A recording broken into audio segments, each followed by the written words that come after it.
अस्सलाम वालेकुम, मैं हूं शुएब भुट्टा फ्राम alrahmansoft.com। आज हम लोग वर्चुअल यूनिवर्सिटी की फ़ाइनल प्रिपरेशन की पहली वीडियो देखते हैं, जिसमें मैं एसक्यूएल डेटाबेस को थोड़ा सा डिफ़ाइन करूंगा। ये एसक्यूएल का स्ट्रक्चर जो है हमारे पास, इसका मीनिंग है स्ट्रक्चर, क्वेरी, लैंग्वेज। और ये तीन किस्म की डेटाबेस या उससे भी ज़्यादा किस्म की डेटाबेस में ये जो है यही क्वेरी यूज़ करते हैं। लेकिन हम लोग यहाँ पे तीन किस्म की डेटाबेस की बात करेंगे: एसक्यूएल सर्वर, माई एसक्यूएल जो पीएचपी के साथ यूज़ होता है, और सिक्वलाइट जो कि एंड्रॉयड के साथ यूज़ होता है। यहाँ पे डेटाबेस को हम कहते हैं structured set of data held in a computer. मतलब हमारे पास डेटाबेस एक स्ट्रक्चर है डाटे के सेट का। तो यहाँ पे आप देखें, ये मेरे पास बेशुमार डेटाबेस जो हैं वो हैं। ये काफ़ी सारी डेटाबेस जो हैं इसमें पड़ी हुई हैं एसक्यूएल सर्वर में। फिर हम टेबल की बात करते हैं। इसमें कहा जाता है कि टेबल हमारे पास क्या है, set of data element, values. हमारे पास एक मॉडल है, उसके अंदर हमारे पास जो डाटा है, ठीक है, वो हमारे पास रोज़ और कॉलम की शक्ल में, सेल्स की शक्ल में हमने उसको रखा होता है। जैसे कि किसी टेबल पे मैं क्लिक करता हूँ, ये कंट्री का टेबल है, तो इसकी हम रिकॉर्ड देखते हैं। तो इस तरह करके हमारे पास डाटा जो है वो मौजूद होता है। जैसे ये कंट्री आईडी और कंट्री, ठीक है, और ये इसका स्ट्रक्चर है, ठीक है। यहाँ पे ये टेबल डिफ़ाइन करने की क्वेरी है। हमें जब हम अपना फेवरेट सब्जेक्ट एसक्यूएल डेटाबेस बताएंगे, तो हमें लाजमी जो है एसक्यूएल की कुछ क्वेरीज जो है उनको प्रिपेयर कर लेना चाहिए। यहाँ पे क्रिएट टेबल, स्टूडेंट का क्रिएट करेंगे, स्टूडेंट आईडी इंट, और इसको प्राइमरी की रखेंगे, और नेम इसको एन वार्चर रखेंगे। तो ये क्वेरी का स्ट्रक्चर है टेबल बनाने का। What is a tuple? Tuple को हम कहेंगे वन रिकॉर्ड, यानी कि एक रो। जैसे ये हमारे पास टेबल है, तो इसमें एक ही वैसे रो है, तो एक ही टपल ये कहलाएगी। ज़्यादा रो होंगी तो ज़्यादा टपल्स कहलाएंगे। What is RDBMS? Relational database management system, ठीक है। ये हमारे पास रिलेशनल डेटाबेस यहाँ पे वो बता रहा है कि मैनेजमेंट सिस्टम है, ठीक है। और इसमें हम क्या करते हैं, मुख्तलिफ टेबल्स के आपस में रिलेशन बनाते हैं, इस वजह से हम इसको रिलेशनल डेटाबेस कहते हैं। और इसकी एग्जांपल कौन कौन सी है, ये सारी इसकी एग्जांपल, ठीक है। ओरेकल है, माई सिक्वल है, माइक्रोसॉफ्ट एक्सेस है, एसक्यूएल सर्वर है, सिक्वल लाइट है, ये सारी में, ठीक है जी। तो नेक्स्ट हमारे पास है व्हाट इज़ एसक्यूएल। कि एसक्यूएल क्या है, मैंने पहले भी बताया, स्ट्रक्चर क्वेरी लैंग्वेज, ठीक है। ये हमारे पास एक लैंग्वेज सिस्टम है।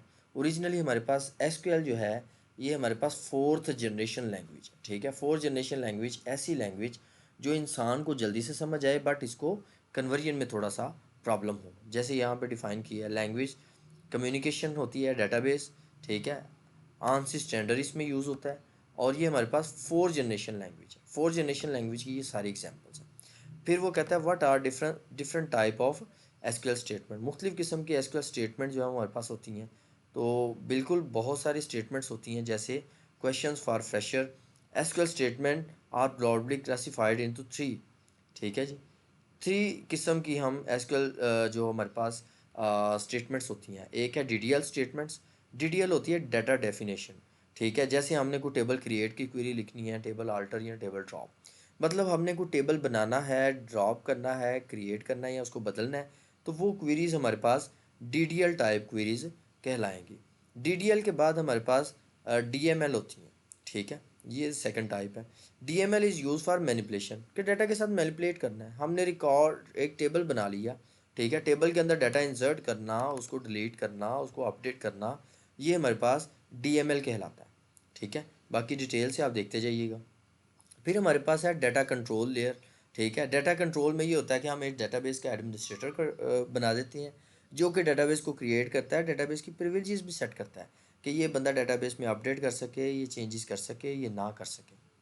फिर हमारे पास एडवांटेजेस ऑफ एसक्यूएल। इसकी एडवांटेजेस कौन कौन सी हैं, वो कहता है SQL is not proprietary language, ठीक है। ये प्रोप्राइटरी लैंग्वेज नहीं है। वो कहता है so learn this language will be enable programmer to interact with any database. मतलब हम अगर एसक्यूएल हमें आ जाए, तो हम किसी भी किस्म की डेटाबेस के साथ इंटरेक्शन सीख जाते हैं, क्योंकि स्ट्रक्चर क्वेरी तो एक ही तरह की होगी सामने।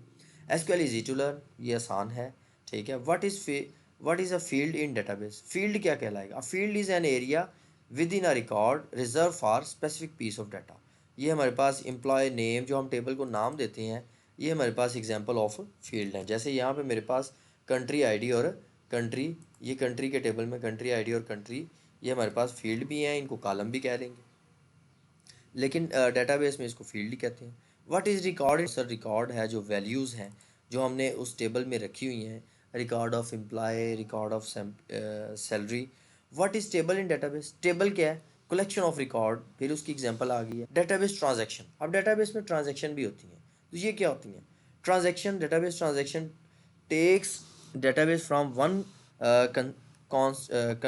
कंसिस्टेंट स्टेट टू अनदर, मतलब हमें एक स्टेट से दूसरी स्टेट में ले जाती हैं। जैसे ये देखें, एटॉमिसिटी है, ठीक है, कंसिस्टेंसी है, आइसोलेशन, ड्यूराबिलिटी, ये सब कुछ हम ट्रांजैक्शन के मदद से कर सकते हैं। वैसे मैं मोस्टली ट्रांजैक्शन को यूज़ करता हूँ कि एक वक्त में 2 या 3 आपने क्वेरियाँ चलानी हैं, तो उनको हम बिगिन ट्रांजैक्शन और रोल बैक में हम कर लेते हैं। दरमियान में अगर कहीं पे भी 3 क्वेरियाँ चली हैं उसमें अगर कोई भी प्रॉब्लम आई है तो वो प्रॉब्लम इससे हैंडल हो जाती है। Database log, when data is locked, मतलब हम पूरे डाटा को लॉक कर देते, that mean that another database session can not update the data until Lok is release, मतलब हम डेटाबेस को लॉक कर देते हैं, जब तक हम उसको लॉक ओपन नहीं करेंगे हम डेटाबेस में चेंज नहीं कर सकते। लॉकिंग और अनलॉकिंग होता है, हम एक डेटाबेस को भी लॉक कर सकते हैं, हम एक टेबल को भी लॉक कर सकते हैं कि ये टेबल लॉक है, इसमें अब कोई अपडेट ना कर सके और दूसरे टेबल्स में आप काम करते जाएं। शेयर्ड लॉक है, एक्सक्लूसिव लॉक है, इस तरह के बेशुमार टाइप्स हैं। नॉर्मलाइजेशन, आम जिंदगी में जब हम बात करते हैं तो जब सारे टेबल्स किसी नॉर्मल फॉर्म में ना हों, जैसे हम कहते हैं एक कंपनी का काम है सेल परचेज़ का, तो उसमें एम्प्लॉय, यूज़र, सेल, परचेज़ सब इकट्ठे टेबल्स हों, तो वो अननॉर्मल फॉर्म है। नॉर्मलाइजेशन में हम क्या करते हैं? First normal, a relation is said to be first normal form if only if all underlying domain contain atomic value, मतलब हमारे फर्स्ट नॉर्मल फॉर्म में कर देते हैं कि हमने एम्प्लॉय अलहदा कर दिए, यूज़र अलहदा कर दिया, हर चीज़ को अलहदा अलहदा कर दिया। फिर वो कहता है second normal form, a relation is said to be second normal if and only if it is in first form, पहले तो वो फर्स्ट फॉर्म में हो, एंड एवरी नॉन की attribute is fully dependent on primary की, मतलब हम क्या करते हैं कि हमने एम्प्लॉय का टेबल और यूज़र का टेबल अलहदा किया है। एम्प्लॉय में एम्प्लॉय आईडी को हमने प्राइमरी की दे दिया और यूज़र में यूज़र आईडी को हमने प्राइमरी की दे दिया, ये सेकंड नॉर्मल फॉर्म होगी। A relation is said to be third normal form if and only if, मतलब फर्स्ट और सेकंड नॉर्मल फॉर्म उसमें हुई हो और every non key attribute is non transitive dependent on the primary key. हम ये देखेंगे कि एम्प्लॉय का टेबल है और उस टेबल में मौजूद सारे फील्ड प्राइमरी की के साथ रिलेट कर रहे हैं। प्राइमरी की क्या है? प्राइमरी की जो है वो एक हमारे पास यूनिक कॉलम होता है, उसमें डुप्लीकेट वैल्यूज़ नहीं आ सकती। ये उसकी डेफिनेशंस भी देख लीजिएगा। No two rows can have the same primary key value, मतलब दो रो को हम सेम वैल्यू नहीं दे सकते। Every row must have a primary key value, primary key field cannot be null, primary key में नल नहीं आ सकता। तो इस तरह करके व्हाट इज़ कंपोजिट की, जब हम दो की को मिला के एक की प्राइमरी की बनाते हैं तो उसको हम लोग कंपोजिट प्राइमरी की कहते हैं। मतलब हमारे पास यहाँ पे देखें एम्प्लॉय आईडी और एम्प्लॉय नेम, एम्प्लॉय आईडी और एम्प्लॉय नेम को हमने कंपोजिट दो कॉलमों को हमने प्राइमरी की रख दिया। जब हम दो कॉलमों को प्राइमरी की रखते हैं तो उन दोनों की यूनिकनेस होना ज़रूरी है। मसलन एक आईडी का एम्प्लॉय आईडी है 1 और नेम है अकरम, तो आगे फिर 1 और अकरम नहीं इंसर्ट हो सकता, 2 और अकरम हो सकता है। अब दोनों अलग-अलग हो गई तो ये कंपोजिट प्राइमरी की कहलाएगी। उसके बाद फ़ॉरेन की, जब हम एक टेबल में प्राइमरी की बनाते हैं दूसरे टेबल में फ़ॉरेन की बना सकते हैं उसकी।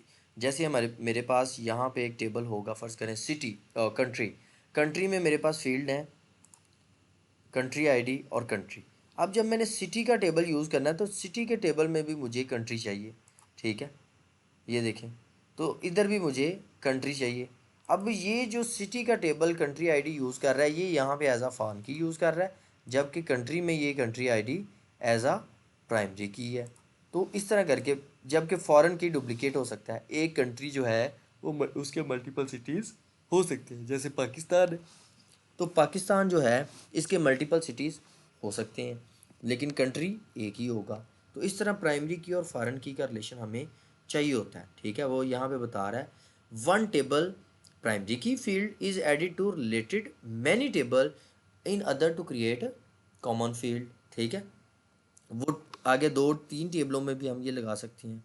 यूनिक की प्राइमरी की नहीं होता, लेकिन उसमें क्या होता है कि उसमें डुप्लीकेट रिकॉर्ड नहीं आ सकता, और उसमें unique key field allow one value as null, मतलब एक नल वैल्यू भी आ सकती है उसमें। इंसर्ट स्टेटमेंट, इसको हम कहेंगे रिकॉर्ड इंसर्ट करना, अपडेट करना। ये क्वेरीज होंगी इनकी, नेट से आपने क्वेरीज देखनी है, रिकॉर्ड की, इंसर्ट की, अपडेट की।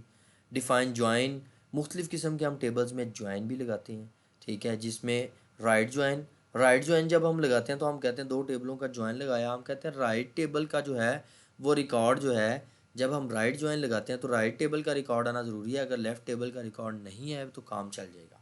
आउटर ज्वाइन है, लेफ़्ट ज्वाइन है। लेफ़्ट ज्वाइन में क्या होगा, return all row from the left table, left table की सारी रोज़ आएंगी, इवन कोई भी रो मैच नहीं होती राइट टेबल से। फुल ज्वाइन में क्या होगा कि दोनों टेबलों की फील्ड मैच और अनमैच सारी ले आएगा।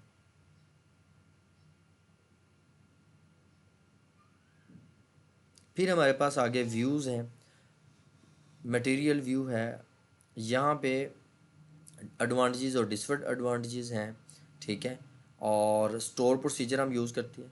स्टोर प्रोसीजर हमारे पास रनिंग फॉर्म में क्वेरी होती है। Store procedure is a function which contain a collection of SQL query, इसमें हमने एसक्यूएल की क्वेरी लिखी होती है। स्टोर प्रोसीजर में एसक्यूएल की क्वेरी कंपाइल्ड फॉर्म में होती है, ऑलरेडी चली हुई होती है। जब हम इसको स्टोर प्रोसीजर को लगाते हैं, बनी हुई क्वेरी लगाते हैं, ठीक है, तो हमें सिर्फ नाम देना होता है, क्वेरी ऑलरेडी एग्जीक्यूट होती है। इससे कंप्यूटर की परफॉर्मेंस जो है वो फास्ट हो जाती है। इसी तरह हमारे पास ट्रिगर है, बाकी